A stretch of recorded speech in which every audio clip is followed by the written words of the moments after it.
the full scale of emotions for young boys. You know what I'm saying? At an early age, we don't have access to our full scales of emotion, and then we then turn around wonder why they end up in jail. You know what I'm saying? Because when you take away their ability to cope, to feel vulnerable, to want to be loved, to want to be held, to want to be soft, to want to be, all these things, and the only outlet they have left is anger. That's the only one that's socially acceptable. Oh, take it out on the football field. Go hit them hard. All your emotions, hit them hard. You know what I'm saying? And it's like, what do you think that does to young boys who can't, don't have those options? And furthermore, like there's people who, take that anger out to its final, conclusion, and they end up playing football or some sport, some competitive sport. But there's also what happens after that. You know what I'm saying? These people have to live lives. They have to be fathers. They have to be brothers. They have to be sons. You know what I'm saying? And they fundamentally can't connect with people in the same way because they don't have the practice. You know what I'm saying? Yeah. Because we've been telling them for so long that they don't have, they're not people. They're not human, real. Because don't be like a girl. That's for girls to cry. You know what I'm saying? So like it's fucked up because like this is what you get. You get a bunch of emotionally immature boys who are susceptible to this red pill messaging, which essentially all it does is scapegoat women for all our problems. You know what I'm saying? When really this is a systemic problem of capitalism, because again, there's no non-racist, non-gendered version of capitalism. Capitalist, white supremacist, patriarchal hegemony. You know what I'm saying? This is what it means, essentially. You know what I mean? This is the society that we, through the nuclear family, man lead the household, all these things. They're all, it's like it gives kids a sense of especially in adolescence, what kids are looking for is a new sense of certainty. Because what is happening in adolescence and into young manhood, and I would consider like literally into like 27, like adolescence personally. But like once you're like in that phase, you're essentially getting flooded with like all these hormones and shit to tell you to distrust your parents. Essentially, it's a breakdown of the structures that you created initially in your life so that you could, make shit make sense. And so you start to question that, and that leads you to kind of create a more individualistic sense of self outside of just copying your environment and your parents and all that shit. The problem is when that state is met with somebody telling you on the internet that like, I got all the answers. Like, this is exactly what the fuck it is. I joke that like back in the day, what the manosphere used to be would just be like an older nigga in class. Like it would just be like he'd like be saying stupid shit or just guys in the locker room talking shit. And like you leave that and go into the real world and be like, this isn't true. You're dumb as fuck. Like like this is we all kind of knew we were full of shit to some degree in that space. But like when you got the Manister situation happening and it creates not only a community of stupid where now there's millions of people just as fucking dumb as me. Literally, at the tip of my finger, bro. Boop. You know what I'm saying? Yeah. But also, it gives me a sense of belonging and certainty, like a new set of certainty. I don't need to figure this out. Like this is why ancient cultures knew, especially for young boys, initiations were so important. Spiritual initiations at 13, 12, moving into manhood was so like every advanced civilization on the planet knew this was important. Period. Like people looking for connection. When people are traumatized, they don't look for correction, they look for connection. So he goes online, he sees all these people, who are saying all the things that are validating his emotions. They're all going through the same things. You know what I'm saying? And this is an easy outlet for him, bro. This is an easy outlet, and this will continue to be an easy outlet as so long as we live under a system that insists that women are lesser than men. A capitalist system that insists that women are lesser than men, and that we need to treat them differently. Like I cannot. This show hit so hard for me, bro. I'm so pissed. I'm so fucking pissed, bro. Because like, welcome to Mindful Blerd. I'm motivational speaker, and I'm Goofy Wise. And we are Mindful Blerd. We are giving you the black nerd perspective with sprinkled in with a little spirituality, a little communist. By the way, I am motivational speaker, which is your like spiritualish weirdo person. He's an actor, by the way. He's a spiritual actor. I like saying that shit. Also an actor. Also an actor. Also, main cast in Star Trek. He was the boyfriend. No. I was a red shirt. I just died. They were just like, get the fuck out of here. Leave, nigga. That's what it was. And I'm Goofy Wise, a communist, content creator, blerd of all things. You know how it is. Today we're talking about the hit Netflix TV show Adolescence, where they kind of tackle men, masculinity, and overall like red pill culture. But before we get into that, we have a quote of the week, and I have been a very bad podcast co-host, so I don't have the quote. Nope. It's been David this week. Go ahead, Davis. Take us away. You know what? To that, I'm gonna say our future reality depends on what we do now in this present moment. What that is my quote. What did you say? Just say it right now. Our future reality depends on what we do now in this present moment. That's the quote.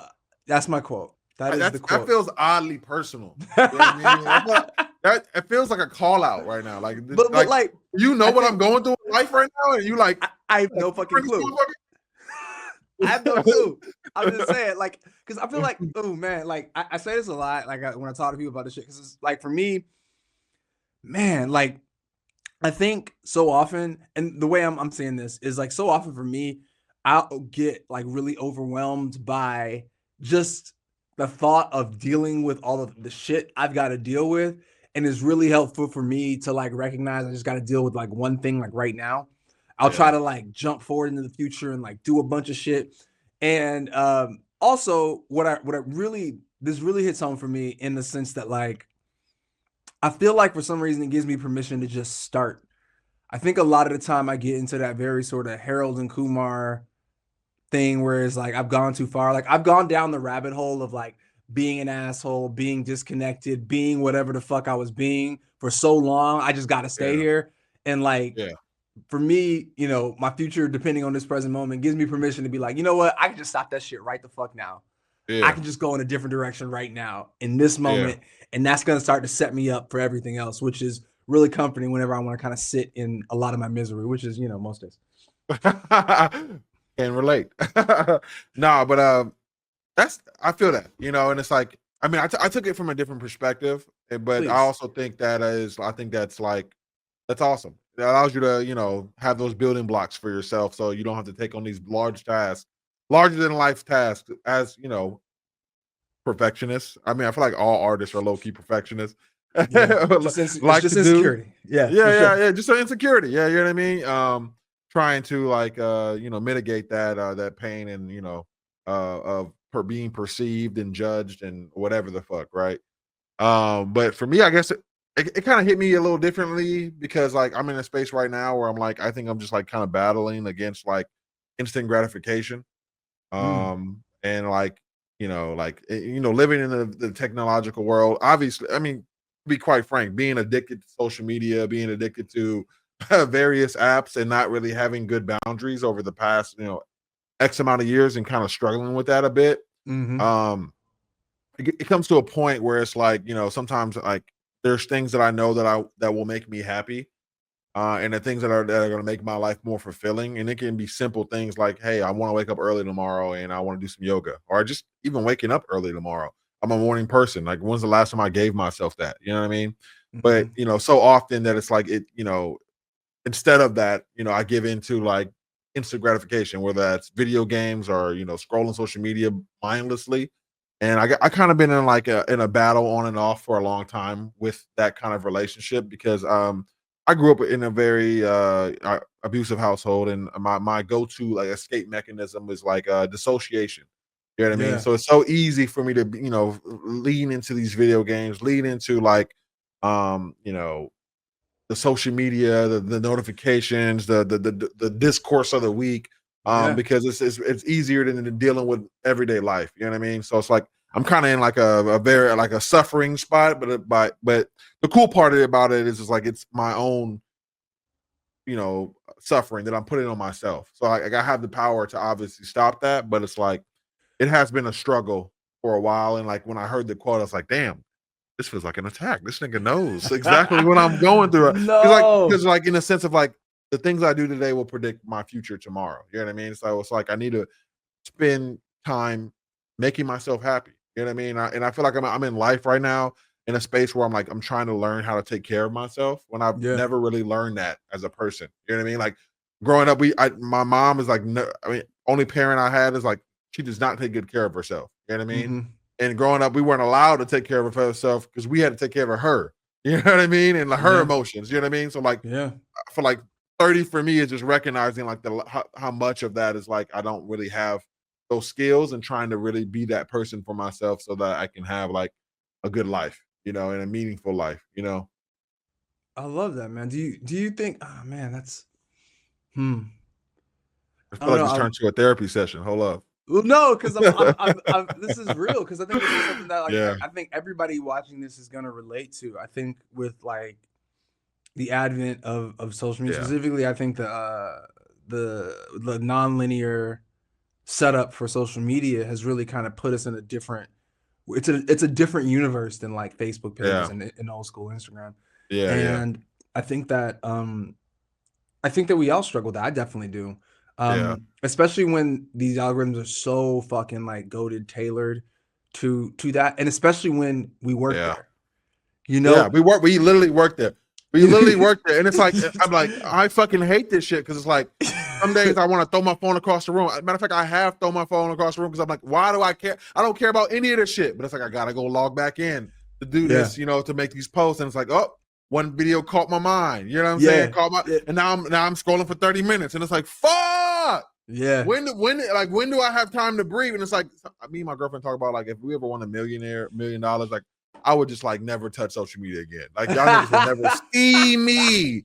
You will never see me again. You know like, what I mean? If you do, it's like through somebody else. Like I have an assistant running all my shit. You know what I'm saying? So I'm not checking that shit because I don't think we realize what we've given up, and I don't think we will realize fully the peace of mind that we've given up. You know what I mean? Like the dopamine that we get from like scrolling social media is very similar to gambling. It's very similar to drinking alcohol, you know what I mean?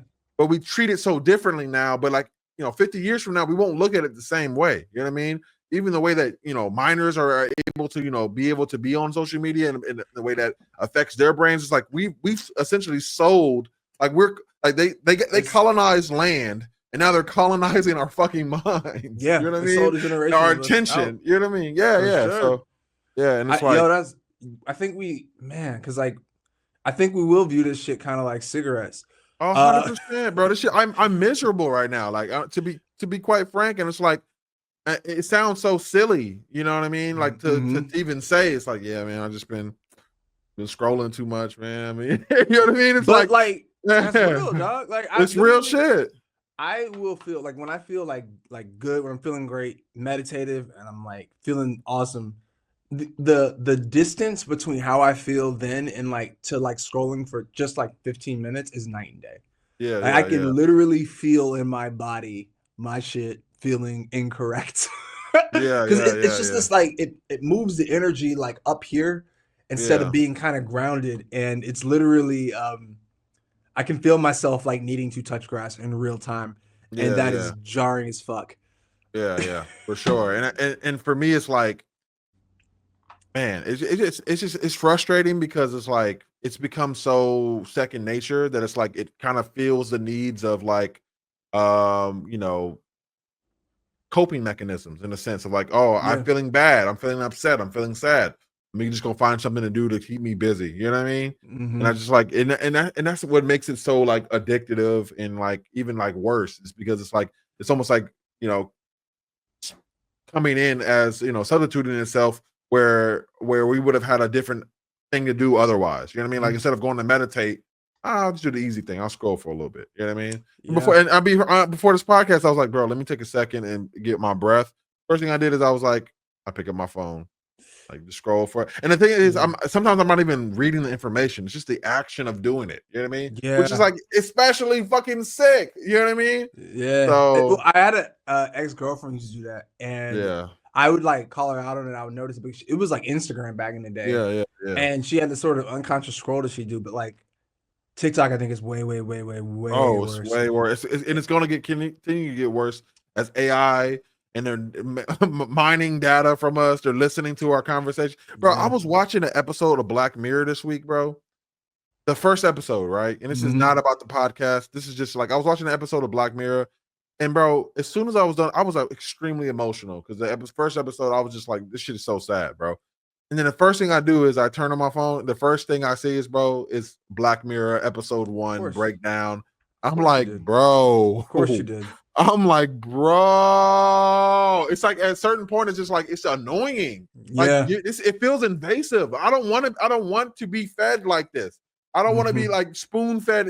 Like leave me alone. Can I have a second to process? Maybe I was going to process first and then go look up videos. The first thing I see, I'm so pissed. Like I wanted to swing. I'm like, fuck out my face, bro. And it's like these companies have sold us out, bro. They sold us out. They're listening to us, and it's like they're going to continue to exploit us because that's what the system does. You know what I mean? It looks for ways to make more profit. And right now, we are the fucking farm animals. We are the way to make more money is to get our attention. You know what I'm saying? And to find out more about us. And like, it's fucking insane. And one day, I mean, we're gonna look back on this and be like, bro, why the fuck we should at least got to check off that because they making money off us, bro. They making money off the fact that they're getting data because what more data means more targeted ads. I'm like, all right, I'm frustrated. Can you not tell? Bro, rightfully so. It's been a tough. I'm on spring break right now, but it's been a tough just last couple months in transition. So I feel like a lot of that is just coming out. Do you feel that like with getting the new job and like kind of what that entails, do you feel like you kind of want to rest? Do you feel like you're kind of like, I just want to like do my job and like that's it?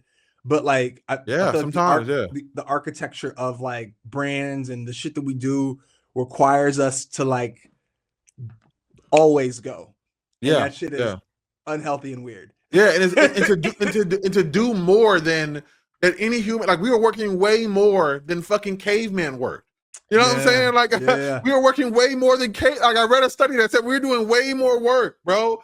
And it's like we weren't meant to do this much work. I'm like at my job, bro, realizing that potentially might get laid off in the future. Just got this job, by the way. Shout out capitalism, right? The CEO of my company makes $35,000 a month, by the way.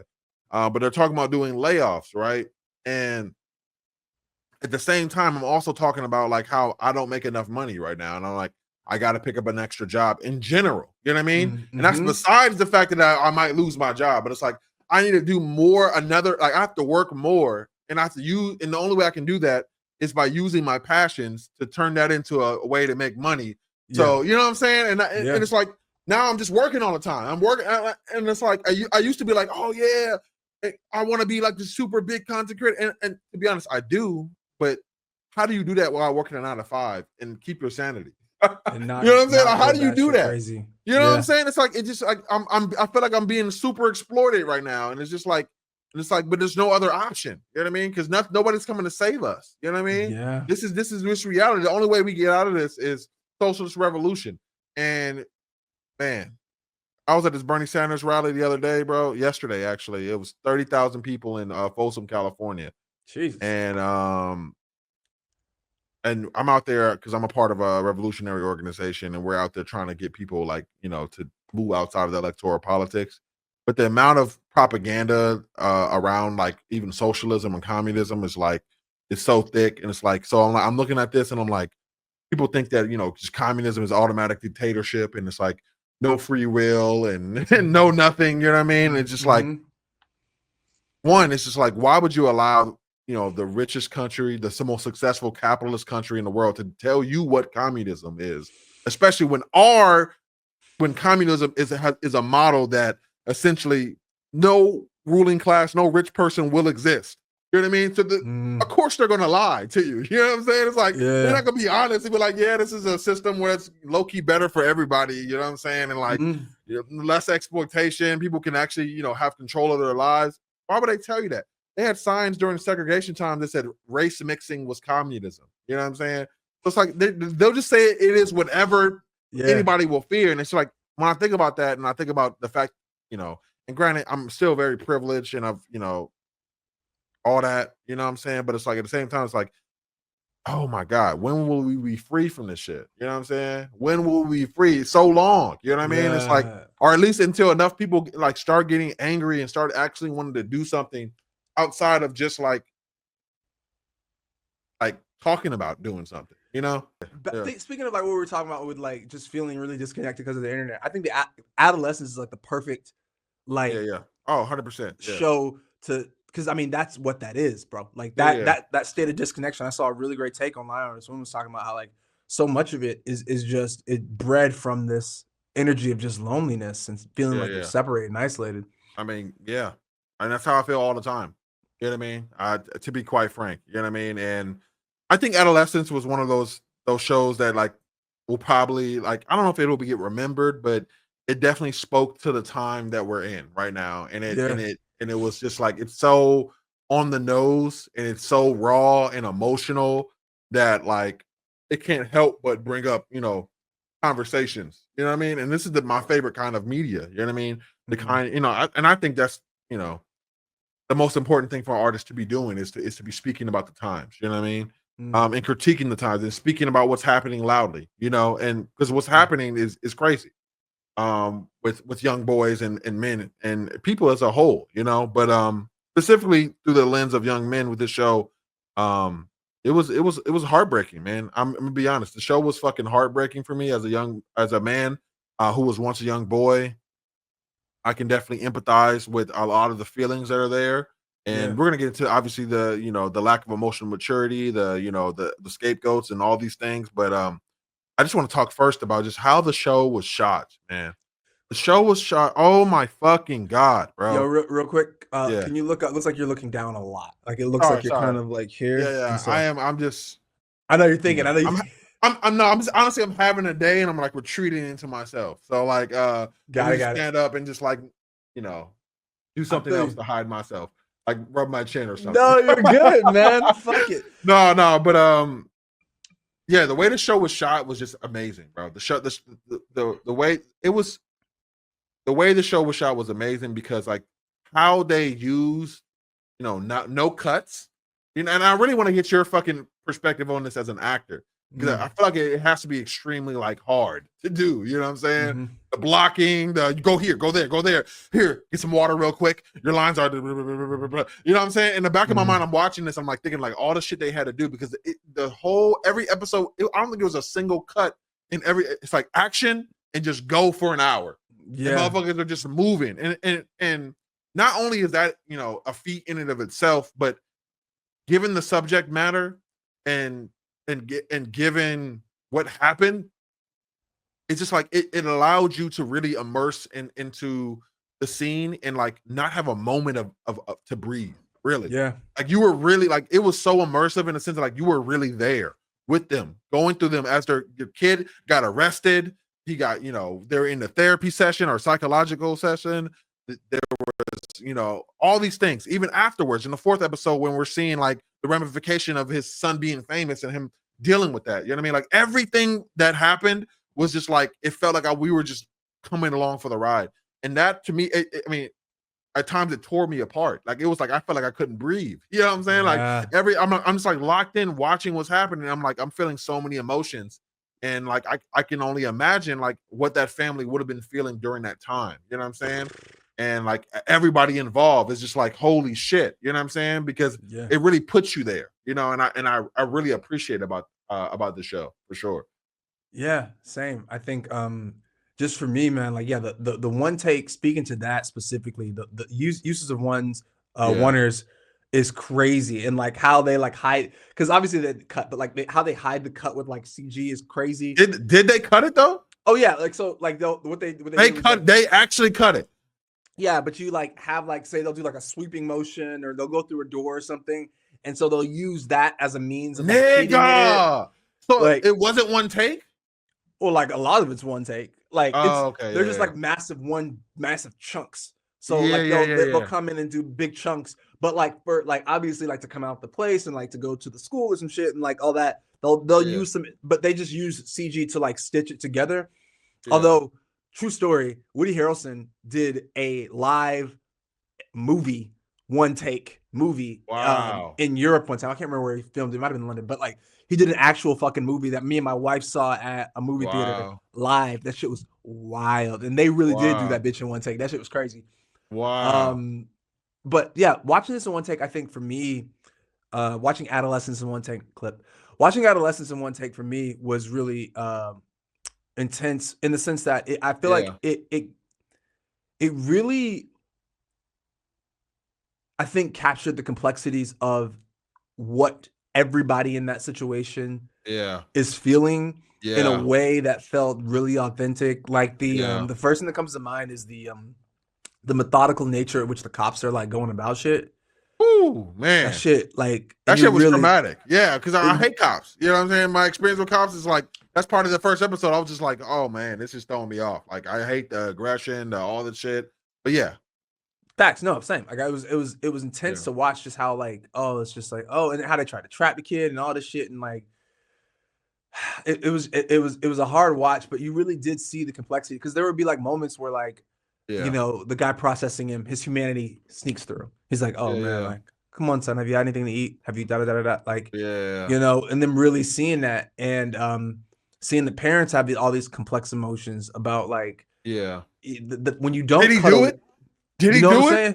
And Like, then having to advocate for your son on the basis of like, I don't know if he did it, but he did it, but he didn't do yeah, it. You know what I'm saying? It's like, and yeah, like, and trying to be the like, what brought me to tears in that first episode is just watching their dad try to be there for him in that moment. You know what I mean? mm-hmm, Unsure of what's happening. You know what I mean? But like trying to be the best father that he can be.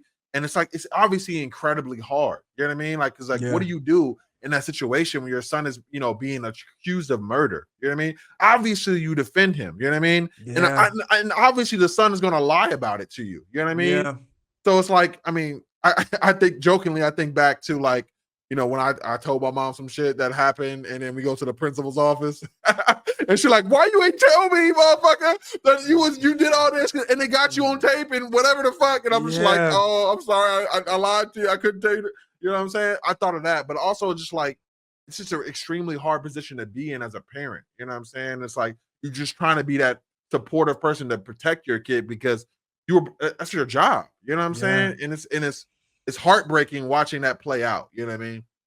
Even you talking about that is breaking my heart right now because I'm just Yeah, thinking about man. like what do you think you would have done? Like, you know what I mean? Like, Man. it's hard to I'm riding for mines for sure, but like you, at a certain point, hey, little nigga, you gotta go. Hey, cold blood stop, murder with a knife. They got you on tape, nigga. I see. Yeah, No, bro. nigga, you gotta go. I love you. I'm gonna love you from inside there. You know what I'm saying? And to be frank, I don't believe in the current state of prisons or whatever the fuck. But like that nigga was insane. You know what I'm saying? That was like methodical, intentional murder. You know what I'm saying? Yeah, man. I think I felt kind of the same. I went through the entire ride of emotions with that father. Yeah. Because I was like, there was a point where I'm just like, "Nigga, I will blow this fucking police station up. Yeah. I don't give a fuck about y'all niggas. Like, we will go live Yeah. in the countryside. Bye." And then there was a point where I was like, God damn, you got to face this, son. I don't know what to tell you. Like, Yeah. Because like, ultimately, it's like, what kind of example are you setting for your kid? You know, when you allow them to like just negate accountability. You know what I'm saying? And like, what kind of monster are you going to create? You know what I'm saying? Like, I feel like we are living in some kids' monster fantasy because motherfuckers didn't want to whoop. Not even whoop their kid, but give your kid accountability. You know what I'm saying? Yeah. You know what I mean? And that's like a byproduct of that. You know what I'm saying? But at the same time, it's like it's hard to think like that when that's your child. You know what I mean? Bro, and you just want to protect. I'm reconsidering that shit right now. I'm thinking this bullshit right now. Right now, I'm like, Actually, maybe we might just leave, nigga. I don't know, because set the bond. We'll be back. Yeah. Especially as black men too. You know what I'm saying? Yeah. And it's like we know like how how fucked it up, but how fucked up the police system is. You know what I'm saying? And how but they call this little nigga in 4K. You know what I'm saying? They call him in 4K. It's a fucking rap, bro. It's a rap, kid. So yeah. Yeah, it was tough. It was definitely a hard watch, you know what I'm saying, in that regard. And I just like it just sucks. You know what I mean? It sucks in that, that we're having this, like, I don't know how to say it, but like this kind of redefinition of masculinity. What does it mean? Oh, you know yeah, talk about that. Like, what are you taking away from masculinity in the manosphere? And have you dipped your toe in that? Like, do you know about? I know we can't help but kind of know it, but like, yeah. Unfortunately, you know what I mean. The way the show tackles the whole discussion around masculinity is like, I think it's like, what is it? One is the black guy and his kid, it's the dad and the murderer's kid, and it's like two sets of fathers. I feel like there's three sets of fathers, but I could be getting it wrong. But like essentially, we're doing like two father son. You know what I'm saying? And for me, I feel like in the space that we're in on social media, Andrew Tate and the whole red pill culture, like seeing that affect, actual kids in school. I saw plenty of videos during, when Andrew Tate's infamous run, you know what I'm saying? The kids were repeating the things that he was saying in the classroom and stuff like that. And it's just, it's so insidious because like what it does for young boys who kind of already have a chip on their shoulder about like, being abused, being neglected. To be quite frank, we abuse and neglect young boys in America, and we make it, and everybody, but we abuse and neglect young boys in America, and we we treat it as business as usual. Oh, he's a boy, don't cry like that. Don't cry like a girl. What's wrong with you? You know what I'm saying? And what that does to them is we remove the full scale of emotions for young boys. You know what I'm saying? At an early age. We don't have access to our full scales of emotion. And then we then turn around, wonder why they end up in jail. You know what I'm saying? Because when you take away their ability to cope, to feel vulnerable, to want to be loved, to want to be held, to want to be soft, to want to be, all these things. And the only outlet they have left is anger. That's the only one that's socially acceptable. Oh, take it out on a football field. Go hit them hard. All your emotions, hit them hard. You know what I'm saying? And it's like, what do you think that does to young boys who can't, don't have those options? And furthermore, like there's people who, take that anger out to its final, conclusion, and they end up playing football or some sport, some competitive sport. But there's also what happens after that. You know what I'm saying? These people have to live lives. They have to be fathers. They have to be brothers. They have to be sons. You know what I'm saying? And they fundamentally can't connect with people in the same way because they don't have the practice. You know what I'm saying? Yeah. Because we've been telling them for so long that they don't have, they're not people. They're not human, real. Because don't be like a girl. That's for girls to cry. You know what I'm saying? So like it's fucked up because like this is what you get. You get a bunch of emotionally immature boys who are susceptible to this like red pill messaging, which essentially all it does is just scapegoat women for all our problems. You know what I'm saying? When really this is a systemic problem of capitalism, because again, there's no non-racist, non-gendered version of capitalism. Capitalist, white supremacist, patriarchal hegemony. You know what I'm saying? This is what it means, essentially. You know what I mean? This is the society that we, through the nuclear family, man lead the household, all these things, they're all connected. You know what I'm saying? And it pisses me off because I was that kid. I had an anger issue. You know what I'm saying? I didn't fit. I was exactly like Jamie in a sense. Same. By the way, this is the first time I've ever heard anybody like say the thing about football shit like that. Yeah. And I've ever like felt that and heard that because I played football all the way through college. So like this is a moment for me. I just want you to know. Thank you for saying that shit. Yeah. I didn't know that. That's cool. I learned a new fact about you. That's awesome. But I played basketball and football throughout college. Yeah. I never even considered this shit though, because I definitely was like, I remember like being done with football and being like not having an outlet to process shit, and I was like, wait, hold up. hold up. Yeah, it's miserable, bro. It's fucking miserable because we don't have the tool. And even today, like the conversation earlier, I don't feel like I have the tools to live life. I don't feel like I have the practice to with my emotional. And this is not just men, obviously, but like we're talking about men today. But I don't feel like I was given the tools to be able to process my emotions in a healthy way at all. Yeah. You know what I'm saying? No. And as a kid, you know, who like Jamie was not good at sports. I'm gonna be honest. I play basketball because I'm fucking 6'11". You know what I'm saying?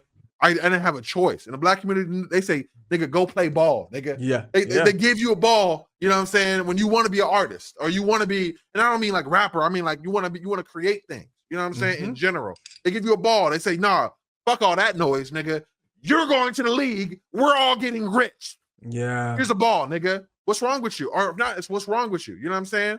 And like Jamie, unfortunately, he didn't even have that because he was a kid that sucked at sports. His dad knew he sucked at sports. Everyone roasted him because he sucked at sports. But also, he then goes to pick up a new hobby, which is drawing, which is being an artist. You know what I'm saying? And then gives that up. Why? Because societal pressures. Why are you sitting down drawing like a girl, bro? Like I can see these conversations happening. What's wrong? Like, what's wrong with you, bro? Go play a sport. You know what I'm saying? Go do this. It's not cool. You know what I'm saying? So when he gets wrapped up in that red pill online culture, because he's looking for connection. Like people looking for connection. When people are traumatized, they don't look for correction, they look for connection. So he goes online, he sees all these people, you know, who are saying all the things that are validating his emotions. They're all going through the same things, you know what I'm saying? And this is an easy outlet for him, bro. This is an easy outlet, and this will continue to be an easy outlet as so long as we live under a system that insists that women are lesser than men. A capitalist system that insists that women are lesser than men, and that we need to treat them differently. Like I cannot. This show hit so hard for me, bro. I'm so pissed. Yeah, I'm so fucking pissed, bro. Because like, yeah, man. Go ahead. No, I was 30 minutes, bro. Go ahead, man. I was gonna say like what I wonder if like I feel like it hit for me really hard because it really pointed to the normalcy of everything. Yeah. Like they was mad fucking normal. They was just like that could have been any fucking family in any Western culture ever. And like he wasn't like the dad wasn't like super abusive. I think she said that in one of the things that the creator said they wanted it to be kind of a run of the mill kind of whatever. Yeah. And something that I've seen a lot of people talk about, because there was a woman on TikTok talking about how she like talked her red pill son out of being kind of red pilled. Yeah. Was that it's seductive. I think we sprint to like Andrew Tate and that shit. Like and I think he's an extreme, but like the initial stuff is like just kind of seductive. It's like, hey, like they start off with like mental health and working out in the gym. Yeah.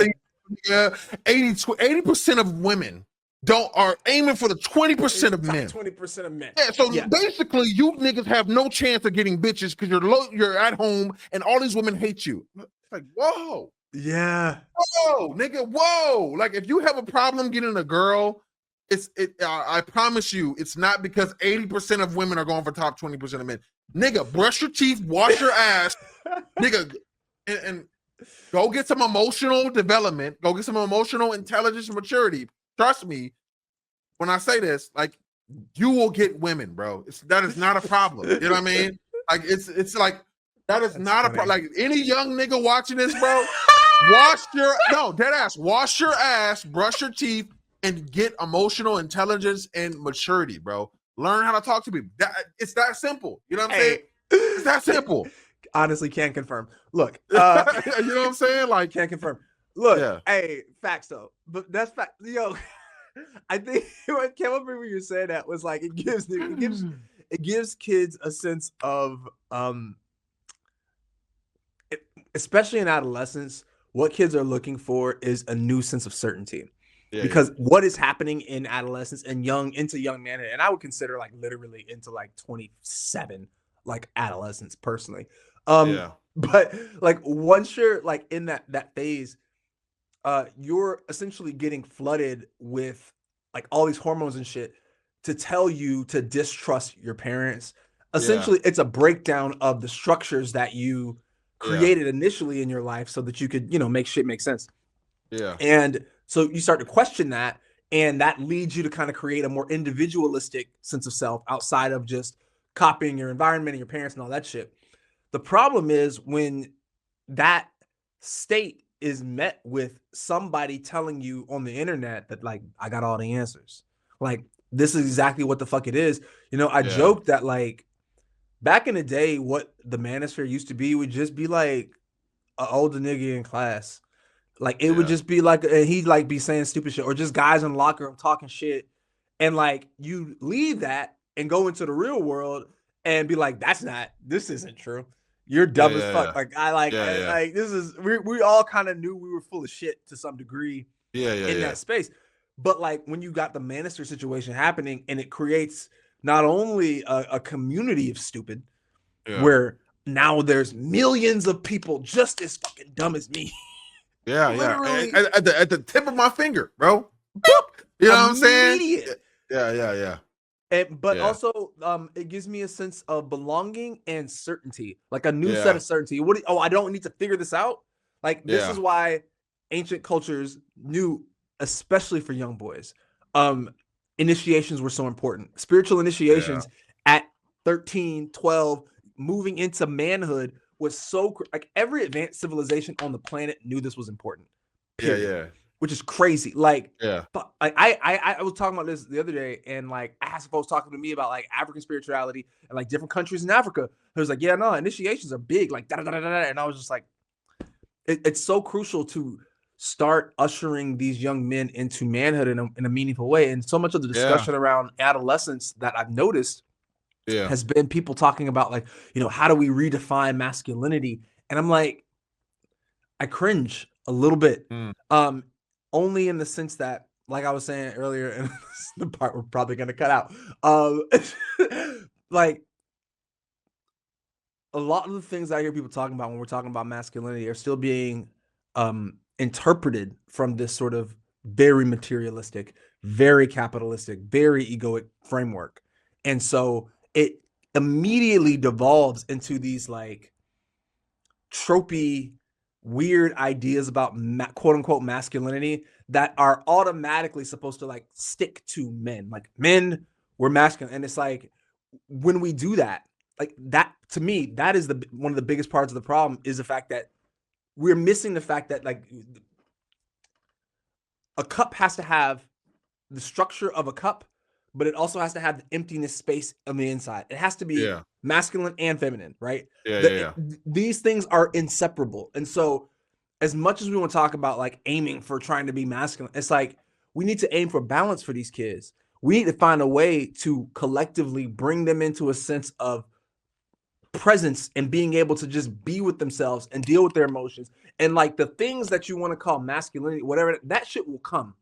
Your ability to deal those things, if that's will naturally manifest for you if we start dealing with you on a human spiritual level. 100%. But reaching for quote unquote masculinity in whatever form it is separately is always going to leave you wanting, because you're just you're trying to reach an idea that isn't real to you. I got to be a protector. What the fuck does that mean? I got to be a provider. Is it real? Like, are masculine and feminine even like concrete concepts? Are they not fluid and change throughout time? You know what I'm saying? Like there used to be women with mustaches, and they would be like, this is the baddest bitch I ever seen in my life, nigga. You know what I'm saying? You know what I'm saying? So it's like, why are we so attached to these ideas to begin with? And I think it goes back to what you said. It's always the binary. It's a binary. There's no gray. You know what I'm saying? There's no, and I think we need to, like you said, bro, we need to stop worrying about masculine and feminine skills. We need to worry about fucking human skills. Let's start there, bro. What is emotional maturity? What is emotional intelligence?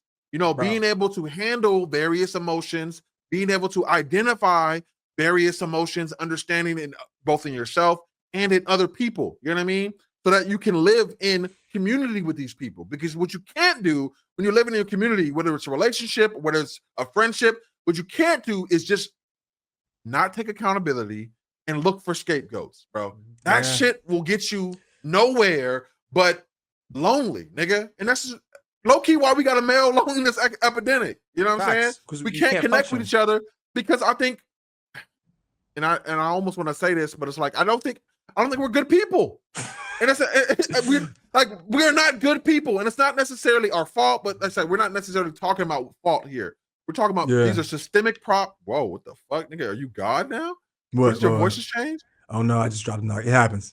I don't fight it. It just you this know. This nigga just got more masculine on me right now. We talking about masculine, like, oh, hold up, like this nigga DDG. What is happening? What is happening? Nah, dead ass though. Like I really think we just need to focus on human skills first, bro. Human skills first, developing that, and and because I hate to see what happens to a young boy who like grows up with this this perpetual chip on his shoulder. You know what I'm saying? And it's usually always geared towards women. You know what I'm saying? They the problem. And this is how they grow up. They go up from the red pills and they get up older. Now they in a gender war bullshit. You know what I'm saying? It's like when 50-50 conversations and endless bullshit. You know what I'm saying? Endless bullshit because at the end of the day, they have a nudge on their shoulder against other women or other people who may have jaded them in their life and are using these as outlets to punch down on those people who are no longer there in their life. You know what I'm saying? Yeah. And like, and not only is it weak, but it's like it's only hurting yourself. You know what I'm saying? Like we need to get to a point where we're no longer like looking to social media to have things to beat up. You know what I'm saying? Things to like, to like essentially, find an outlet for your emotions at all times. You know what I'm saying? Because people are going on social media and they're bad actors. They're engaging, they're posting shit, endless conversations. So you're perpetually getting angry off of these things. It's a profit motive. You know what I'm saying? Yeah. How many times? So what y'all think about 50-50 in relationships? Tweets we gonna have, nigga.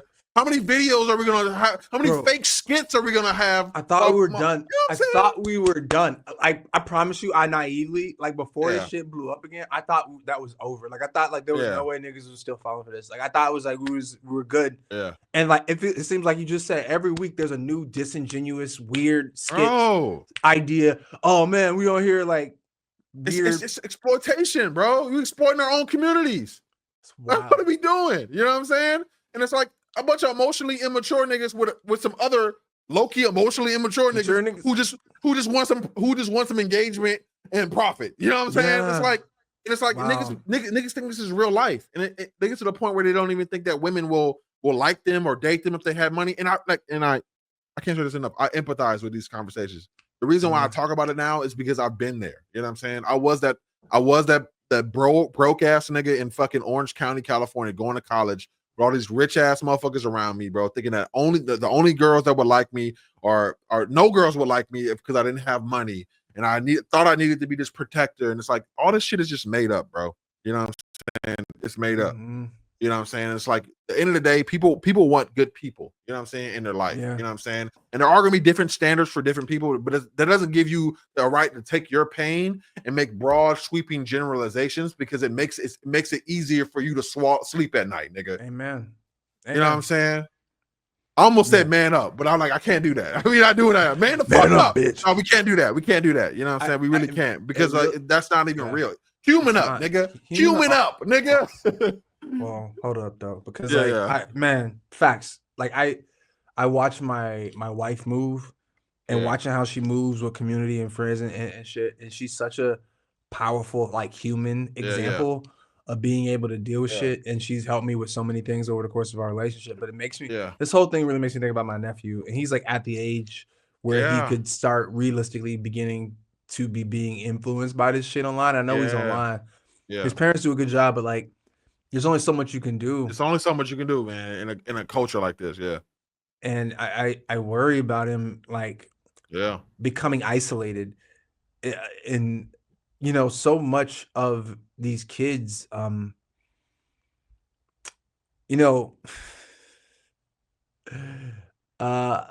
do it. I like the paradox. To quote Jordan Peterson. Oh Lord. A virtual reality leads to psychopathy. Like the more virtual your reality, the more psychopathic you become. And when we're like, the first sort of virtual reality we engage in is the one that we create of our reality, not to get too like fucking woo-woo, but is the sort of ego, the structure of the world. Like everything that we call a thing in our reality are just subjects, ideas that we put onto it, right? We put the meaning into everything. So that is in a sense a virtual reality, because all of those things are happening in your head. They're not, there's no inherent meaning in anything. Don't come for me, nihilist. You know what I mean? There's no inherent meaning in anything. That's a virtual reality. The other thing is, so the point, quote unquote, of a spiritual system is to help you move from that virtual reality to spending all that time in your head to living in actual reality, which is, being present in life.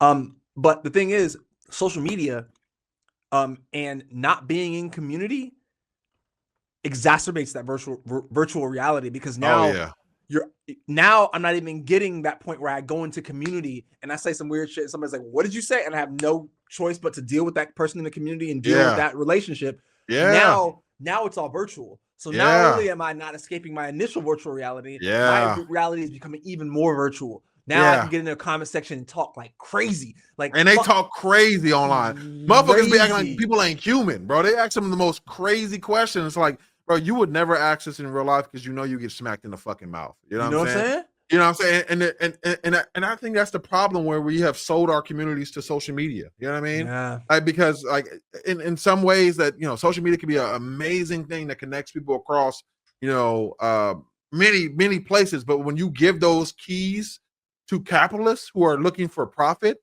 who will give you, put before you whatever is going to make you engage the most. And if that's something that's going to make you angry, then they're going to continue to show you that angry thing because they know that's going to make you engage the most. That's all they care about.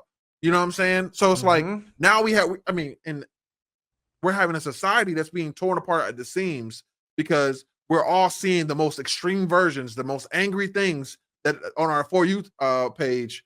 And that's where we're thinking, oh, this is the common opinion of someone who believes that. You know what I'm saying? Is this, you know what I'm saying? So like for young males, it's like, oh, they see some stuff from feminists, and it's like women venting about, how they hate men or kill all men or whatever. And this is the common opinion of every feminist. They want to kill all men. You know what I mean? And I can tell you right now, if you would have told a young 10-year-old me some shit like that, I'd have been like, let's go to war.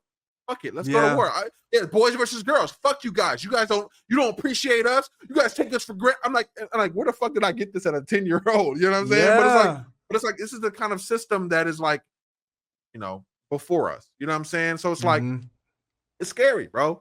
It's scary. And I think, like, to get back to the show a little bit, I just think that like the way that men in today's society are also like participating and existing, we also have a huge role to play. You know what I'm saying? When I look at like Eddie's father and how he deals with his emotions, and I don't know if he was necessarily like abusive, you know what I'm saying?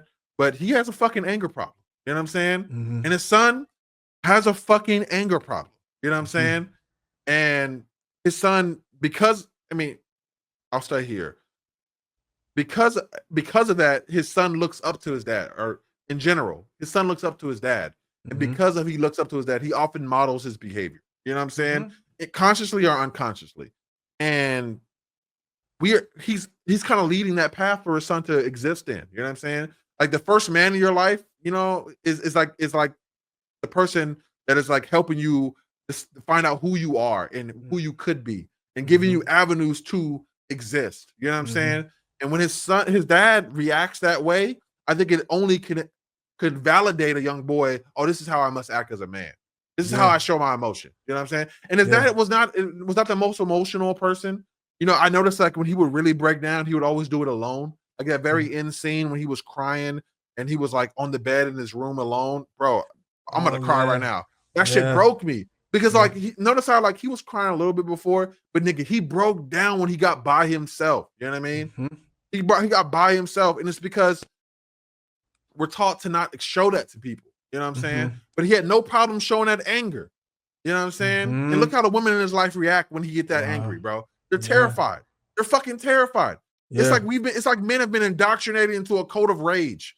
You know what I'm saying? And women are just like sitting here watching in fear. You know what I'm saying? And it's like, and also at the same time begging them to open up to them. You know what I'm saying? And men not having that capability because we've been told all our life that you ain't a man if you cry. You ain't a man if you soft. You know what I'm saying? All that weak shit, that's for the girls. You know what I'm saying?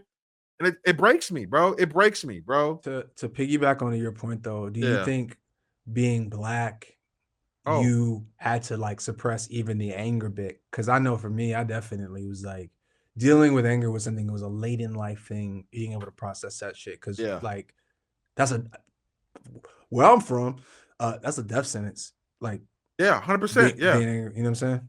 And I think that's 100% correct. It's like as Black men, we have the additional thing: don't look like an angry Black man. So what that does to me as a young boy who is like and granted, I had a huge anger problem, and I had a mom who was extremely abusive. But that gave me my own as a young person who didn't work through this shit, thoughts about women, and I had a sister who would join in on said abuse because that's just how it was. You know what I'm saying? So obviously it gave me, certain, anger problems and obviously, and then also not having the outlet to be emotional, and not having that tenderness and that love from my parents in that way, because I'm like, why are you crying like a little girl? My mom would say this, why are you crying like a little ass girl? What's wrong with you? You know what I'm saying? And then also not being able to be angry because like I'm a Black man. It's like, it's going to be taken a certain way as a threat, which I also was told as well. You know what I mean? So it's like, you got to be mindful. And I think what that did to me, it just made me fucking suicidal. To be honest, I used to cut myself as a young boy. You know what I mean? Because that's the only time I was allowed to feel something. You know what I'm saying? It felt like validating my feelings. Like you understand, I understand now. You know what I'm saying? Or it takes away from the pain. You know what I'm saying? That I'm feeling inside. It just makes you want to eat up yourself. And you wonder why motherfuckers end up drug addicts or whatever the fuck, or suicidal or whatever the fuck. You know what I'm saying? Or because we turn inward. When we're not allowed outlet, we just start eating up ourselves. You know what I'm saying?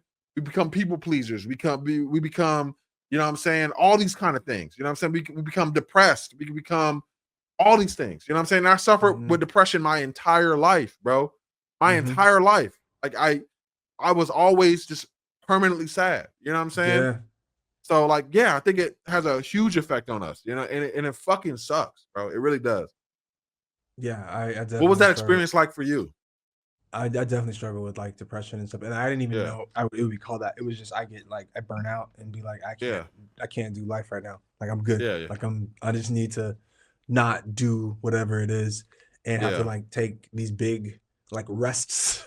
What I know now in my experience is so much of that was just like a lot of that anger is just fear, right? It's fear and an inability and an inability to kind of process. It's a sadness. It's a deep sadness that comes with that anger because you're really just lashing out. Oh, sorry.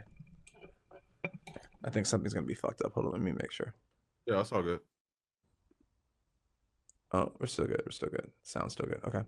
I think so much of that experience was just being deeply sad and unable to process that sadness. And so much of what I experienced is being really angry was just wanting to have a sense of control, have a sense of certainty, and be like, yo, like this is it creates a sort of a tight moralistic sense of like, it's supposed to be better than this. It's supposed to be this way. And then when you're not allowed to even process that because of whatever, it's like it just adds on it. And yeah, I definitely internalized that shit the exact same way.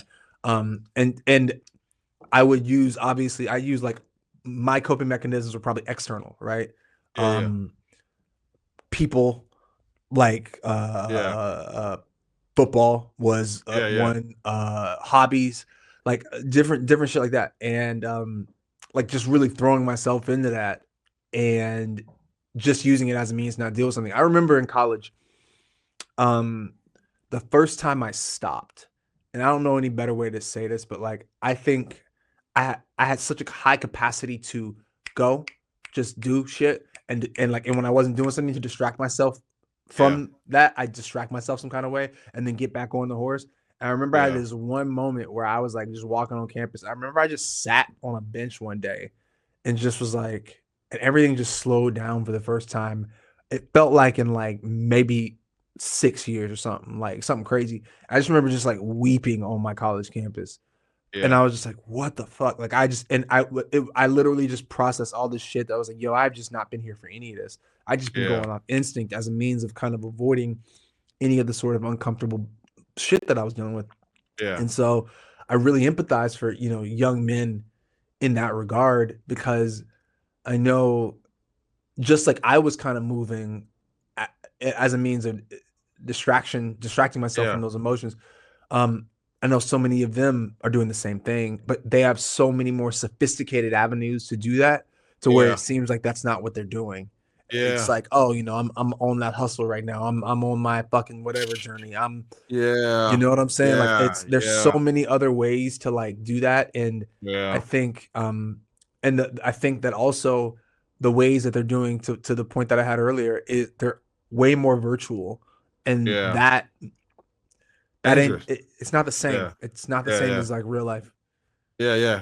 And I think that in a way that, I don't know if I can only speak for myself, like now I don't feel lucky, but in a way that we were kind of some of the lucky ones, because in a way we internalized it, but there are a lot of people that externalize these things, and it turns into violence. Lots of violence. You know what I'm saying? And this is why we have so many, like, majority of violent crimes are committed by men, as we perform for other men and try to be the most masculine and most macho motherfuckers, baddest motherfuckers in the street, or whatever the fuck. You know what I'm saying? And I think that I think it's extremely hard for other men to like also connect with other men. And I think in the show, I think it was kind of really shown between both sets of fathers, really, in a sense, because neither of them can really console them like the way they want to be consoled. Although they're dying, like the young boy was dying for his father's approval. He just wanted it so fucking bad, bro. He just wanted him to be like, it's okay, son. I love you, son. Whatever the fuck, right? He idolized his dad in a way, but his dad could not give him what he wanted. He couldn't give him that tenderness and love and whatever the fuck, right? Yeah. And I also kind of see that in the same way with I forgot y'all gonna kill me. I forgot the police officer's dad, the cop, and his son. Yeah. That there was an awkwardness there, like, and it's like that felt real. If the awkwardness that feels real, but also it's like, why does this exist? Like, granted, there's always going to be like some kind of like tension between teenagers and adults, whatever the fuck, right? Hormones, whatever do you whatever call it, whatever, right? But like, I think what the film was trying to show us is that, like, thinking about this whole male loneliness epidemic, is that ultimately is that men can't connect with other men. You know what I'm saying? And I think for a long time that has been given to women to handle. You know what I mean? Essentially, like, I mean, for a long time, women were property, go with the man, right? Whatever the fuck, right? But I think that it was kind of like seen as women's job to like raise men emotionally or whatever. You know what I'm saying? Or to give them that be that first outlet of emotion. You know what I'm saying? Yeah. And what we have now is like, well, we're not getting married at like fucking 13 or 16 or whatever the fuck. You know what I'm saying? We have a different society, more modern society. Men are having to live longer alone. You know what I'm saying? We're not getting married young. We're just existing. And it's like we're not able to we don't have no partners to go through life, and we're not even able to connect with our fathers in a meaningful way, because there's a gap between us that neither of us can have the skills or the tools to really navigate. You know what I'm saying? Now if you jumped in and said capitalism, we'd be vibing, because I think so much of this shit is literally just like, I think about, I have so much empathy for my parents. I think that's like a powerful moment when you actually see that your parents are just doing the best they could with what they knew. Yes, because because what skills did they have? Literally none. Skills. Literally horrible fucking skills. None. Yeah. Literally, they were. I mean, he literally Eddie, Jamie's dad, literally said his dad used to wail on him, and all he took from that is like, I'm never going to be this kind of father for my kid. And congratulations, that you did that. That's Shout a dub out to him for that. That's a dub. But yeah, you know what I'm saying? That don't mean you ain't traumatize your kids in different ways. You know what I'm saying? And I feel like that's a thing that parents have a hard time admitting now. You know what I mean? Like they're not accountable to they will never. I'm just It's narcissistic as fuck. They're not going to. They're not going to. I think that I want to get back to this, but I want to say that like I spent years trying to like get my parents to like understand that and like be like they're gonna say like whatever. And the best thing I ever did was start showing up authentically as me without asking permission. And just letting them deal with that. And then having to almost like reparent them in the sense of like giving them the grace to like exist as they are, but also like not being in a space where I'm just gonna like like my dad was like doing some weird things with my niece last time I was home. And I'm just like, no, we're not gonna do that. This is why we can't, talk about her body. Like, don't talk to her about her body ever. That's not what's gonna happen. It messes them up. Like I've got, and there's other women in the house, but like go talk to them about everything that any man has ever said about their body. They remember every single one. Like we're not gonna do that. Or also just having the space to be able to speak to my dad in a way where I can be curious about his emotional journey. Like we had this powerful fucking moment when I went home recently where I was just talking to my little sister and she was talking to me about just dealing with like, I mean, she's so fucking mature. It's terrifying. I'm like, yo, wait, you're 24. But she's like talking to me and we're having this long conversation because it's for a funeral and we're having this long conversation about like family and how she just feels like she can't express herself sometimes and how she's trying to like deal with stuff with their family. And I leave and came back and they were having this really intense family discussion. And it was so civil and so much of the things that were said were just them trying to like, okay, well, why did you feel the need to say that? And then like somebody calmly being like, okay, well, this is what happened here. And then like, I'm like just kind of out of it. I was just impressed because I was like low key jealous. I was like, yo, bro, like where the fuck was this growing up? But at one point I got to ask my dad, well, like, why do you feel the need? Cause they were saying like he holds on to stuff. And I was like, well, why do you feel the need to hold on to stuff like that so long? And, like, keep it going.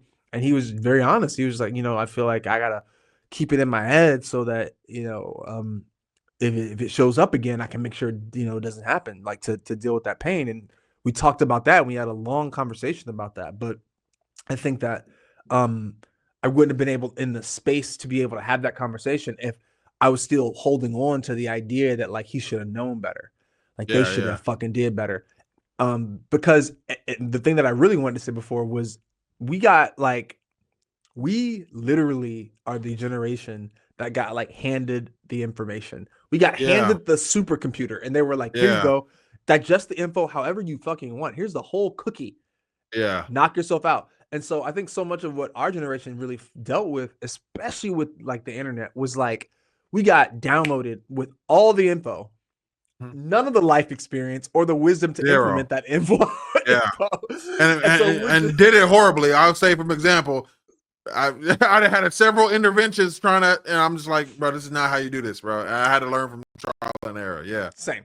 And we all have, like, I think the millennial curse and gift is literally just that, like, we were just running roughshod. But to that point, like, at least we had the information. Our parents were just literally like, you're surviving. I did it. You're a dog. Knock yourself out. And you're just like, bro, like, that's not it. And so I try to remember that in all of these situations, but also, like you said, man, this shit is unprecedented. And being able to go beyond just like knowing stuff or trying to like not be like our parents and going into like, how do I have a relationship with my kid? How do I continue to have this relationship with my child through all the stages of their life and into adulthood? And I think part of that also stems from being able to have relationships with other people, men and women, but like just in general. 100%, man. I agree 1000%. And it's like, if I ever have a kid, I always say my girlfriend, I am not raising them. My boy is different than my girls. You know what I mean? I'm not doing none of those weird ass rules. Like, my number one goal is to raise good humans. You know what I mean? And to have like have them be emotionally vulnerable. You know what I mean? Like especially my young boys be emotionally vulnerable.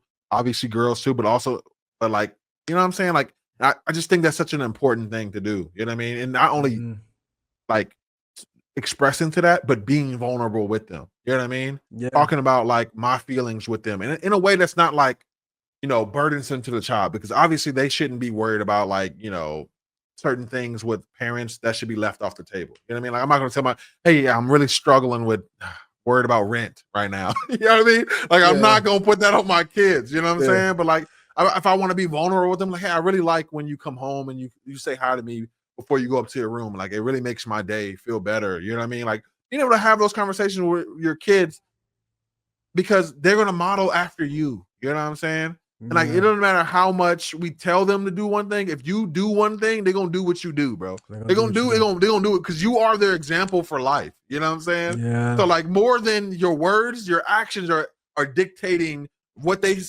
are deeming is acceptable for people who look like them. You know what I'm saying?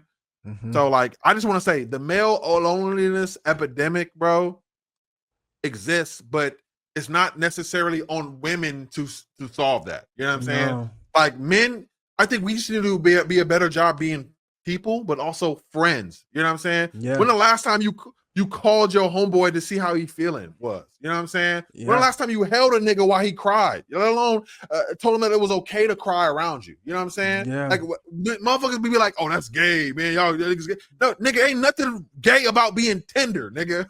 That sounds crazy out loud to say out loud, because I'm like also fighting the pause, but like so much all of these things in my head so at the much same of time. homophobia is just a lack of being able to be intimate in general. Like so much, like there's so, you know. Oh, I said this a while ago. Like so, what? So much of the homophobia in just men being unable to have intimate relationships is the fact that, in my experience, we've raised physical intimacy in a relationship to the highest level of intimacy. Like sex is the most important thing, and which is crazy. Which doesn't make any fucking sense. You don't even have sex all the time. You know what I'm saying? Like you have sex, like maybe some of y'all niggas are dogs. Like y'all be having. You can even talk about how that is compensation for the fact that you can't feel tenderness and vulnerability outside the fucking bedroom, bro. You know what I'm saying? So it's like we have to allow ourselves to get there. You know what I'm saying? And we have to also support each other. You know what I'm saying? Like I in my life right now, I struggle for good relationships in general. You know what I'm saying? And some of the male friendships I have, I understand that there's certain limits to that. You know what I'm saying? I just kind of accept it for what it is. I try to work otherwise. You know what I'm saying? But there's a certain level of intimacy and like depth from my male friendships specifically that I just know that, like, you know, all right, man, this is the bandwidth limit. You know what I'm saying? And I think that ultimately we got to do a better job as friends, as you know, to create this environment where niggas can be vulnerable. You know what I'm saying? And not feel weird about it. Like it's so weird that I feel weird about opening up to, like, I can't even have a male therapist. You know what I'm saying? I've been to therapy like twice. By twice, I mean I had two separate therapists for multiple years. I can't open up to a man. I can't. I'll be like, nah, I'm not getting that vulnerable with a nigga, bro. Because I'm like, I don't know what that looks like. You know what I'm saying? I don't know what that feels like. You know what I'm saying? But like, there's also still work that I have to do. You know what I'm saying? But it's like ultimately it's on us, bro. It's on us to help us. You know what I'm saying? Yo, that's wild. To your point, I think I want to expand on that, because I think one of the biggest critiques of adolescence was we didn't get to see the perspective of that young girl who ended up, you know, we focused so much on the kid, and you know, not even devil's advocate, I can understand how they wanted to make this about that kid, but I do think that's a fair critique to say that, like, we never really get to see not just who that young girl was, but also the fallout for her family and friends and all that shit. We got a little bit, but like, and I understand that it was a very specific perspective, but like very male centered in that way, you know. That's the first time I've heard that critique, but I mean I can empathize with that as well. You know what I mean? My only counter argument from that would be, or not even an argument, because I'm not saying that it's not valid. What I'm just saying is, like, the problem in our society is male focused. You know what I'm saying? Like I don't want to say it's only men, but like we live under a capitalistic patriarchal hegemony. You know what I'm saying? Yeah. What men do with their privilege and their power in society is going to affect women on every level. You know what I'm saying? Yeah. And to quote Bell Hooks, in order for people to have a more equal society, we need to change how men view, themselves, the way they view love, the way they view intimacy. Like I read the Man and Masculinity by Bell Hooks. It changed my fucking life, bro. Like, I'm gonna be honest. I read it a little late, and it was awkward for me still. You know what I'm saying? In the sense that, like, we're talking about the tenderness and accepting men as like vulnerable creatures who want to experience love. Because I think I related to this so much, because I remember growing up, and just to show you that, obviously men aren't the only people supporting patriarchy. But my mom, I wasn't allowed that tenderness in my household. You know what I'm saying? Wow. I wasn't allowed that intimacy. I wasn't allowed to be held and cry my eyes out and you know what I'm saying? She reserved that only for my sister growing up. And I think I resented both of them for that. You know what I'm saying? Wow. You know what I'm saying? I hated them because I saw how they were with each other. But when I come around and I'm needing consolement or consideration, it's like, nah, we ain't got, no, nigga, that ain't for you. All right. Wow. You know what I'm saying? And as a young boy, I resented the fuck out of that. You know what I'm saying? So it's like, I don't know, man. I just feel like we got to do a better job as not only men, but as people in general. You know what I'm saying? Because I got lucky in a lot of ways that I could have went a lot worse. You know what I'm saying? Things could have been a lot worse for me, for sure. Yeah. It makes me think that, like, I think I had a different situation at home. My mom was really, I was cool. Like, my mom had her things, but in that regard, I think I felt kind of okay emotionally for the most part at home.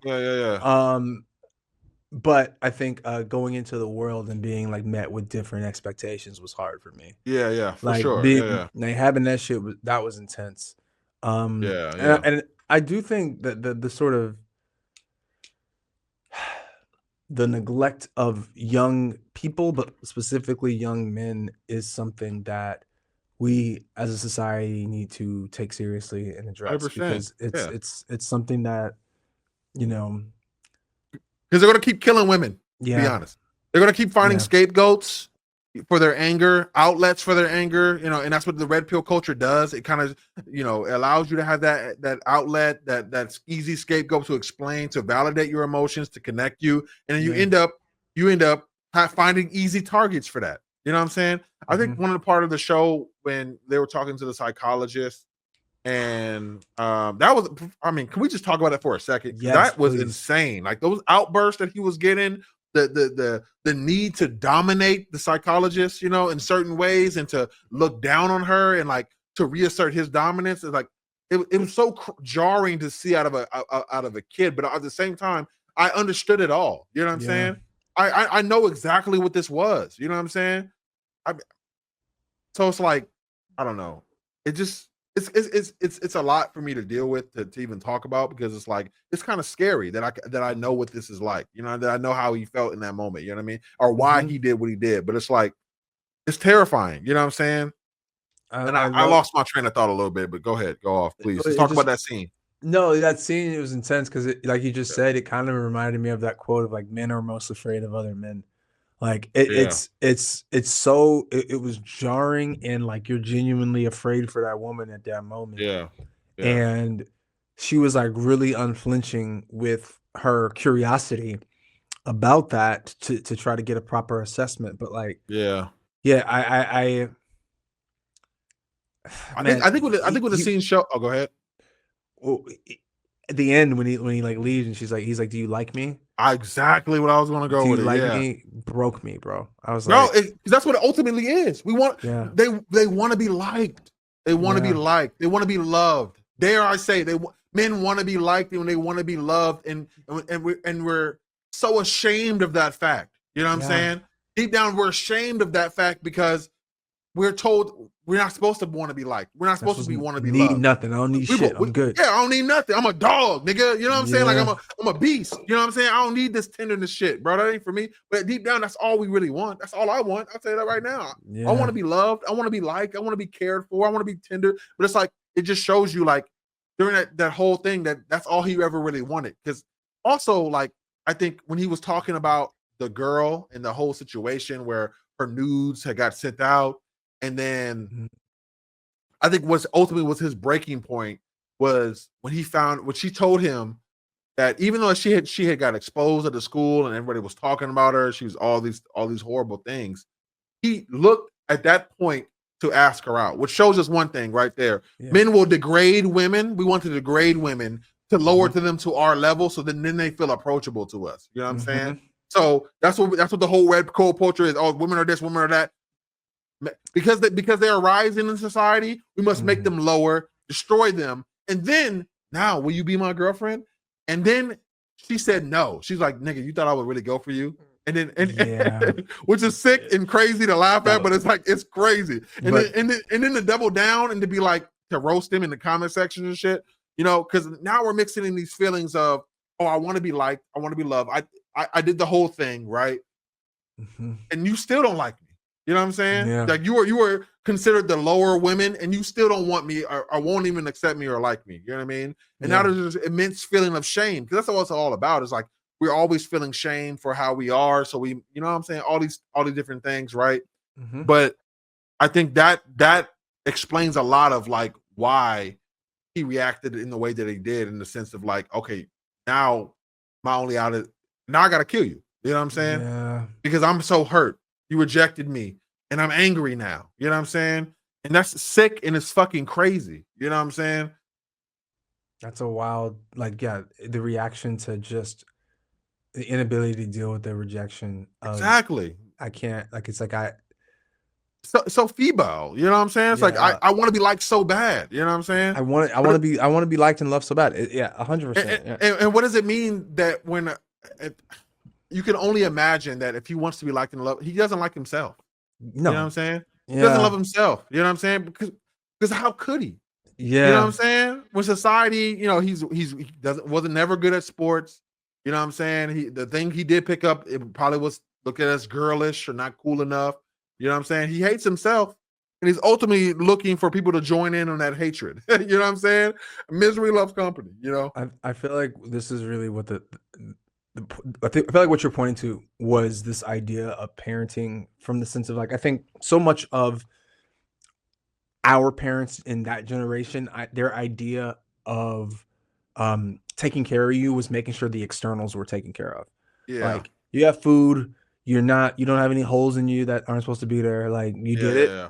And I think the next revolution is going to be making sure that people's internals are being taken care of. I hope so. You know, God, I hope so. Yeah, like, because I want to be like, if I had kids, or even just for my nephews and nieces, like, I want to at least be able to be a sort of emotional backstop, like emotionally available enough to be like, you're good just for existing. You're like, you don't got to do no extra shit.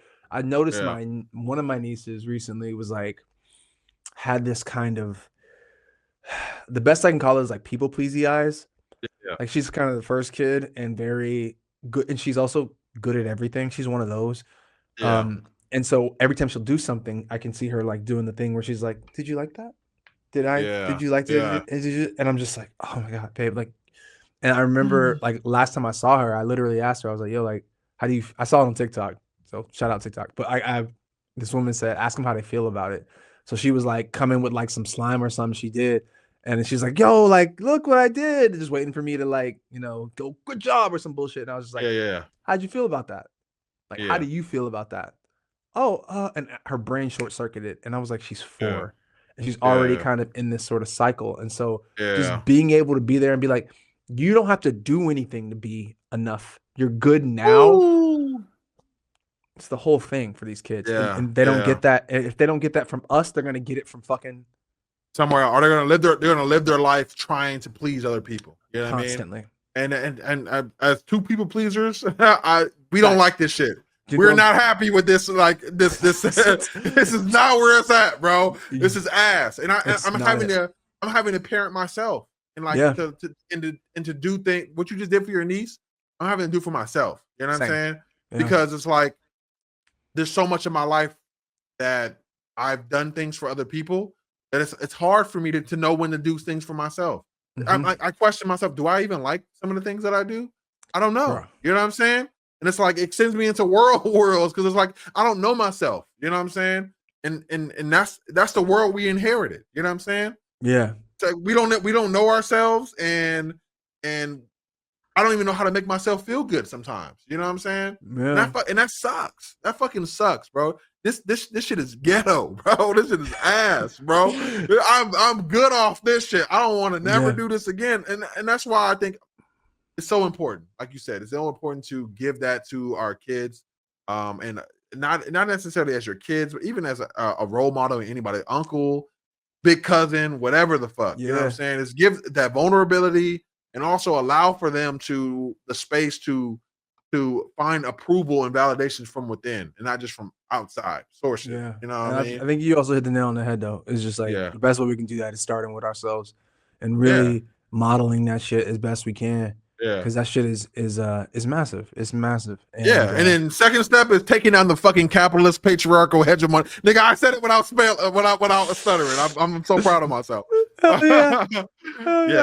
But any last thoughts on adolescence? I know we kind of we took little bits and scenes and kind of extrapolated that a lot, which I think is the show is meant to do. I was gonna say, I felt like this felt like it was gonna be always gonna be more of a kind of just a vibey conversation than like an deep analytical scene analysis. You know what I'm saying? Yeah.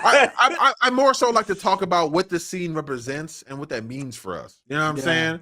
Yeah. You know, like the psychological scene, I want to be liked. I want to be loved. Yeah. But I also have to feel the need that I have to dominate women, make them smaller than me, degrade them. You know what I'm saying? And the dad scene, like we talked about so much today, and I think we kind of hit the nail on the head for the most part. I appreciate you being vulnerable with me today as well, because I think we both were just kind of working shit out, and I think that is kind of, I think we're doing the thing. Yeah, I think that's the point of the fucking show is to be able to be like, hey, that shit kind of made me think of like all of this shit. So but also like as two men up here, creating spaces for us, a non-judgmental space for each other, you know what I mean, to be vulnerable and to be accepted in that vulnerability, you know what I mean? I think that in and of itself is like, it's kind of like part of the path to fixing this shit, you know what I'm saying? Is for men and boys to see this kind of conversation and like, man, maybe I can't talk to my friend about what I've been going through for real, so I don't feel like I need to internalize this shit forever, or you know what I'm saying? Or maybe I can ask my friends for support in this kind of way. You know what I mean? Like, why is that a problem? I feel like it's so backwards how we do shit. You know what I'm saying? You gave me when you even said a lot of stuff today, it made me think of like a list of people who I need to call. So like, I appreciate that too. Yeah, same. Same. For sure. I definitely need to be a better friend as well. You know, so yeah. So thank you for rocking with us today on Mindful Blerd. Once again, I am motivational speaker. I am Goofy Wise. Thank y'all. Y'all be easy. Have a good one. Peace.